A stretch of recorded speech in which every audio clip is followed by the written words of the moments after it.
5 millions de courses payantes en 2025 par des voitures sans chauffeur. 70% de Wuhan couvertes 24 heures sur 24, 35% des chauffeurs Uber de San Francisco déjà touchés sur leurs revenus. Cette vidéo raconte ce que personne ne dit sur les robotaxis. Les vrais acteurs Waymo, Apollo Go, Tesla, le tarif chinois à 0,10 € du kilomètre, ce qui arrive aux chauffeurs et ce que ça annonce pour les 50 000 VTC français d'ici 2030. La voiture autonome avance plus vite que les médias ne le racontent.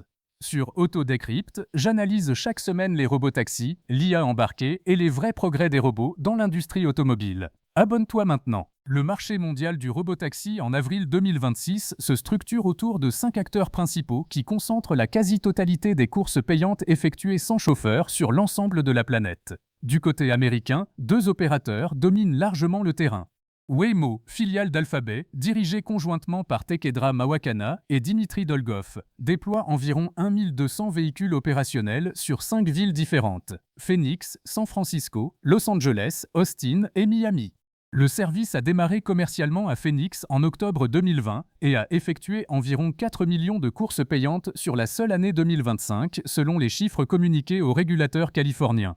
Tesla, piloté par Elon Musk, a présenté son Cybercab le 10 octobre 2024 lors d'un événement très médiatisé à Hollywood. Le premier déploiement commercial du service Tesla Robotaxi a eu lieu à Pomona, en Californie, en juin 2025, avec 30 véhicules Cybercab dédiés à la flotte de lancement. À fin 2025, environ 80 véhicules circulent dans 2 villes, Pomona et Austin, pour environ 250 000 courses payantes effectuées sur les 6 premiers mois complets d'exploitation commerciale. Du côté chinois, le leader incontesté est Baidu Apollo Go, dirigé par Robin Li, cofondateur et PDG de Baidu. Apollo Go opère 500 véhicules sur 4 villes principales, Wuhan, Pékin, Shanghai et Chongqing. Wuhan est de loin le marché le plus mature au monde, avec 70% de la zone urbaine couverte et environ 8 millions de courses payantes effectuées en 2025, soit le double exact de Waymo sur la même période. Pony est dirigé par Tian Yulu, déploie 230 véhicules sur Pékin, Guangzhou et Shenzhen. WeRide, dirigé par Tony Han, opère 180 véhicules sur Guangzhou, Pékin et Abu Dhabi en partenariat commercial avec Uber. Maintenant, regardons attentivement la mécanique économique réelle d'un service robotaxi en 2026. Mais voici ce que personne ne dit en regardant les chiffres globaux. Les marchés américains et chinois ne fonctionnent pas du tout de la même manière, et c'est là que toute l'histoire bascule pour l'avenir du métier. Aux États-Unis, le tarif moyen pratiqué par Waymo à San Francisco est d'environ 1,80 $ par mille parcouru, soit environ 1,12 € par kilomètre. C'est un tarif globalement comparable à celui d'Uber ou Lyft sur la même ville. Le coût d'exploitation estimé par Waymo en interne est d'environ 1,30 $ par mille, hors amortissement matériel intégral. Le résultat, c'est que si on ajoute l'amortissement du véhicule équipé en lidar entre 130 000 et 180 000 $, la marge opérationnelle reste négative en 2025 selon les estimations publiées par Bloomberg. En Chine, c'est exactement l'inverse. Apollo Go pratique à Wuhan un tarif moyen d'environ 0,80 yuan par kilomètre, soit 0,10 €. 10 fois moins cher que Waymo aux États-Unis et près de 10 fois moins cher qu'un trajet équivalent avec un chauffeur Didi sur la même ville chinoise. Ce qui veut dire qu'aucun chauffeur humain ne peut concurrencer commercialement à long terme. Et pourtant, Baidu a annoncé en juin 2025 que les opérations Apollo Go à Wuhan avaient atteint l'équilibre opérationnel, une première mondiale dans le secteur. Comment Apollo Go arrive à l'équilibre quand Waymo continue de perdre de l'argent? 3 éléments expliquent l'écart. Premier élément, les véhicules chinois Apollo coûtent environ 60 000 $ à équiper, contre 130 à 180 000 $ pour les véhicules Waymo. Deuxième élément, Wuhan est une ville de 11 millions d'habitants, avec une densité de demande très élevée, ce qui maximise le taux d'utilisation. Troisième élément, Baidu opère son propre cloud de calcul, ce qui réduit drastiquement les coûts d'infrastructure logicielle. Et c'est là que l'équation devient impossible à reproduire. La combinaison de ces 3 éléments crée un modèle que les opérateurs américains n'ont pas su répliquer à San Francisco ou à Phoenix. Maintenant, parlons concrètement de ce qui arrive aux chauffeurs là où les robotaxis sont déjà déployés commercialement. Et là où ça se complique vraiment, ce sont les chiffres qui parlent d'eux-mêmes sans aucune ambiguïté. À San Francisco, la TNC Drivers Association, syndicat représentant les chauffeurs Uber et Lyft de la ville californienne, a publié en novembre 2025 une étude qui montre que 35% des chauffeurs ont vu leur revenu hebdomadaire baisser de 20 à 40% depuis le déploiement commercial de Waymo en août 2023. La raison est mécanique. Waymo capte une partie des courses, en particulier les trajets de moins de 5 km en zone touristique, qui étaient justement les plus rentables pour les chauffeurs humains.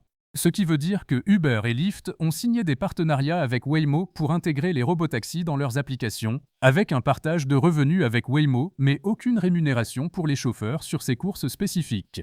À Wuhan, l'effet est encore plus brutal sur le métier. Selon le syndicat local des chauffeurs, environ 6000 conducteurs Didi ont quitté la profession entre 2023 et 2025 dans les districts désormais couverts par Apollo Go. Le résultat, c'est qu'avec un tarif Apollo Go 10 fois inférieur au tarif Didi avec chauffeur, aucun humain ne peut justifier économiquement de continuer à conduire pour Didi sur ces zones. Les chauffeurs qui restent se sont reportés sur les courses longue distance ou sur la livraison.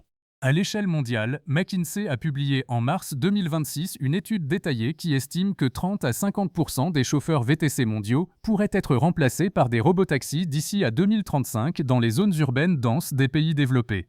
Pour la France, où environ 50 000 chauffeurs VTC opèrent activement en 2025, cela représente une menace directe potentielle sur 15 à 25 000 emplois sur la décennie qui vient maintenant. Mais voilà le problème pour la France. Les licences de taxi protègent par construction réglementaire l'accès aux métiers dans la plupart des grandes villes, ce qui ralentit objectivement l'arrivée des robotaxis sur ce segment. Aux États-Unis, où les protections réglementaires sont nettement moins fortes, l'écosystème taxi traditionnel a déjà été massivement réduit par Uber et Lyft entre 2014 et 2020, et c'est désormais la couche VTC qui subit l'impact direct des robotaxis. La voiture autonome avance plus vite que les médias ne le racontent. Sur Autodecrypt, j'analyse chaque semaine les robotaxis, l'IA embarquée et les vrais progrès des robots dans l'industrie automobile. Abonne-toi maintenant. L'Europe occupe en avril 2026 une position vraiment particulière sur le marché mondial des robotaxis. Aucun service commercial sans chauffeur ne fonctionne actuellement sur le sol européen, malgré une réglementation cadre adoptée en juillet 2024 par l'Union européenne. Et c'est là que le retard devient structurel. 3 raisons précises expliquent pourquoi le continent n'a pas suivi le rythme américain et chinois. Première raison, la réglementation européenne reste fragmentée entre les États membres. Le règlement européen sur les véhicules autonomes de niveau 4 a bien été adopté à Bruxelles, mais chaque État membre doit définir ses propres zones de déploiement, ses propres conditions d'homologation locale et ses propres règles de circulation. Ce qui veut dire que la France a publié en mars 2026 un appel à projet pour Lyon et Toulouse, mais que les premiers déploiements ne sont attendus que pour 2027. L'Allemagne a autorisé des tests à Munich avec Mobileye depuis 2023 sans service commercial. Le Royaume-Uni suit son propre calendrier avec Wave à Londres. Deuxième raison, l'écosystème industriel européen ne dispose pas d'un acteur capable de rivaliser frontalement avec Waymo, Apollo Go ou Tesla. Mobileye, filiale d'Intel basée en Israël, est l'acteur le plus avancé géographiquement proche, avec des partenariats avec Sixt à Munich, mais aucun déploiement commercial. EasyMile, opérateur français basé à Toulouse et dirigé par Patrick Vergelat, exploite des navettes autonomes sur trajet fixe à Paris-La Défense et à Lyon-Confluence, mais ce n'est pas un robotaxi à la demande. Troisième raison, l'opposition sociale anticipée par les syndicats. Les syndicats de chauffeurs européens, en France et en Italie, ont signalé dès 2024 leur opposition forte à tout déploiement avant mesure de transition. Mais voilà le problème de fond. Le précédent Uber, qui a coûté plusieurs grèves et procès en France entre 2014 et 2017, a refroidi les opérateurs étrangers sur l'idée d'un déploiement rapide hexagonal, Pony, et a obtenu en septembre 2025 une autorisation de test à Luxembourg pour des trajets entre l'aéroport de Findel et le centre-ville. C'est, en avril 2026, le projet de robotaxi commercial européen le plus avancé sur le continent. Le résultat, c'est que les trajets restent encore supervisés par un opérateur humain à bord, avec un objectif annoncé de passer sans superviseur à la fin 2026. À l'horizon 2030, 2 scénarios se dessinent clairement pour le marché mondial du robotaxi, et la réalité se situera très probablement entre les 2 extrêmes. Et c'est là que se joue tout l'avenir du métier de chauffeur dans les grandes villes occidentales. Le scénario optimiste pour les opérateurs, Waymo et Apollo Go, atteignent l'équilibre opérationnel rentable dans toutes leurs villes. Le coût matériel chute encore de 50% d'ici 2030 et les régulateurs autorisent des déploiements dans la quasi-totalité des grandes métropoles.